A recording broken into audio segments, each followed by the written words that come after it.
Sanathnagar division Shri Rajarajeshwari Nagar కాలనీలో జరిగిన colony ఎన్నికలలో మొత్తం 154 ఓట్లకు పోలుగాగా అందులో 8 ఓట్లు చెల్లనివిగా నిర్ధారించారు. 146 ఓట్లకు గాను 89 ఓట్లు సాధించి గౌరు సుధాకర్ రెడ్డి అధ్యక్షునిగా ఎన్నికయ్యారు. అలాగే 77 ఓట్లు సాధించి భీమనారాయణ ప్రధాన కార్యదర్శిగా ఎన్నికయ్యారు. ఈ సందర్భంగా సుధాకర్ రెడ్డి మాట్లాడుతూ, నా గెలుపు కోసం ఆర్నిషల్ కష్టపడి పనిచేసిన కాలనీవాసులకు, నా శ్రేయాభిలాషులకు పేరు పేరున ధన్యవాదాలు తెలియజేస్తున్నానన్నారు. కాలనీలోని అందరి సహాయ సహకారాలతో రానున్న 3 సంవత్సరాలలో కాలనీలోని సమస్యలను ఎమ్మెల్యే తలసాని శ్రీనివాస్ యాదవ్ సహాయ సహకారాలతో పరిష్కరించి కాలనీవాసుల అభిమానాన్ని చూరగొంటానన్నారు. అలాగే కాలనీని రోల్ మోడల్గా తీర్చిదిద్దుతానని గౌరు సుధాకర్ రెడ్డి తెలియజేశారు. కాలనీలో ప్రధాన సమస్యలైనటువంటి సివరేజ్ పైప్ లైన్ సమస్యలను పరిష్కరిస్తానన్నారు. ప్రధాన కార్యదర్శి భీమనారాయణ, వైస్ ప్రెసిడెంట్లు బిట్ల శేషుబాబు, ఆర్బి మహేష్, వాడకట్టు శ్రీకాంత్ గుప్తా మాట్లాడుతూ, మా మీద నమ్మకంతో ఎంతో భారీ మెజార్టీతో గెలిపించినందుకు కాలనీవాసులందరికీ పేరు పేరున ధన్యవాదాలు తెలియజేస్తున్నామన్నారు. ఈ కార్యక్రమంలో శ్రీహరి, జయరాజ్, ఠాకూర్ బల్బీర్ సింగ్, రామచంద్రారెడ్డి, అనిల్ కుమార్, మధు, హైమద్ తదితరులు పాల్గొన్నారు.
శ్రీ రాజరాజేశ్వరి కాలనీ సంక్షేమ సంఘం ఎన్నికలు జరిగినటువంటి విషయం మీ అందరికీ తెలుసు.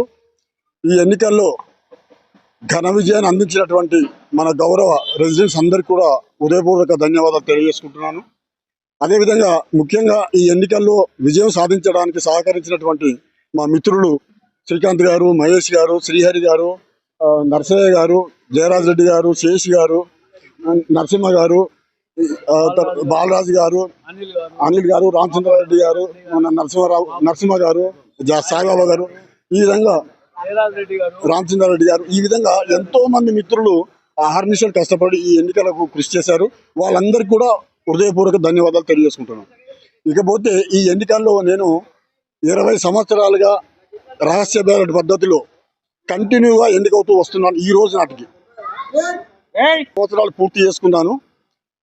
ఇప్పటి నుండి మళ్ళీ 3 సంవత్సరాలు నేను ఈ కాలనీకి అధ్యక్షునిగా కొనసాగుతూ రాబోయే 3 సంవత్సరాల్లో ఈ కాలనీలో సమస్యలు లేని కాలనీగా, ఈ డివిజన్లోని ఒక మోడల్ కాలనీగా తీర్చిదిద్దడానికి నేను కృషి చేస్తానని చెప్పి నేను ఈ సందర్భంగా కాలనీ రెసిడెంట్స్ అందరికీ కూడా నేను ప్రమాణం చేస్తున్నాను. జరిగిన ఎన్నికల్లో మొత్తం ఓట్స్ పోలైనవి 146. అందులో సుధాకర్ రెడ్డికి అత్యధికంగా 89 ఓట్లు వేసి కాలనీ నివాసులు ఘన విజయాన్ని అందించినందుకు ముందుగా వారికి ధన్యవాదాలు తెలియజేసుకుంటున్నాను. అదేవిధంగా సెక్రటరీగా మన శ్రీ బి నారాయణ గారికి అవుట్ ఆఫ్ 146 ఓట్లకు ఆయనకు 77 ఓట్లు అందించి కాలనీ నివాసులందరికీ కూడా, కాలనీ మిత్రులకు, కాలనీ వాసులందరికీ కూడా హృదయపూర్వక ధన్యవాదాలు. ఈ ఎన్నికల్లో నేనేదో ప్రూవ్ చేసుకుంటా. అది ప్రధానంగా కాలనీలో ఏ సమస్యపై మీరు సివరేజ్ సమస్య, బ్లాకేజ్ సమస్య ఉంది. ఆ సమస్యను నేను ప్రామిస్ చేశాను. 6 నెలల లోపు పూర్తిగా ఆ సమస్యను పరిష్కరిస్తా. జరిగినటువంటి శ్రీ రాజరాజేశ్వరి కాలనీ సంక్షేమ సంఘ ఎన్నికల్లో ఈ కాలనీ వాసులు జనరల్ సెక్రటరీగా నన్ను ఎన్నుకున్నందుకు వారికి రుణపడి ఉంటానని, అలాగే ఈ కాలనీలో ఎట్టి సమస్యలున్నా మా అధ్యక్షులు గారు, నేను మరియు గౌరవనీయులైనటువంటి మన మాజీ మంత్రివర్యులు తలసాని గారి సహాయం తీసుకొని ఈ కాలనీకి ఏ సమస్య అయినా కూడా ప్రతి ఒక్కటి మేమిద్దరం కలిసి కంపల్సరీగా చేసి మరియు మా బాడీ పిల్లలందరం తీసుకొని మొత్తం అందరం కలిసి సమస్యలను ప్రతి సంవత్సరాల్లో మాకు విజయవంచిన వాళ్ళు అబ్బా వీళ్ళు చేస్తే బాగుంది అనేటట్టుగా చేసి మీకు చూపిస్తామని హృదయపూర్వకంగా చెప్తున్నాం. మన రాజరాజేష్ కాలనీ ఫస్ట్ కాంగ్రాచులేట్ మన సుధాకర్ రెడ్డి గారు ప్రెసిడెంట్ గారు, అలాగే మన సెక్రటరీ గారు మన భీమ్ నారాయణ గారికి ఫస్ట్ కంగ్రాట్స్ చేయాలి. ఎందుకంటే వీళ్ళు ఎంతో కష్టపడి ఈ స్థాయిలో ఉన్నారు. ఎందుకంటే గత 20 years అంటే నాట్ ఏ జోక్ ఇది. ఎందుకంటే మనం మామూలుగానే ఒక్కసారి గెలవాలంటే అతి కష్టం. ఈ 20 years రాజస్థాన్ ప్రతి కాలనీలో కూడా వీళ్ళ సమస్య ఇట్లా వాట్సాప్లో పెట్టంగానే కానీ ఇమ్మీడియట్గా ప్రూవ్ చేస్తుంది. ఇక్కడ కూడా నారాయణ గారు, ప్రెసిడెంట్ సుధాకర్ రెడ్డి గారు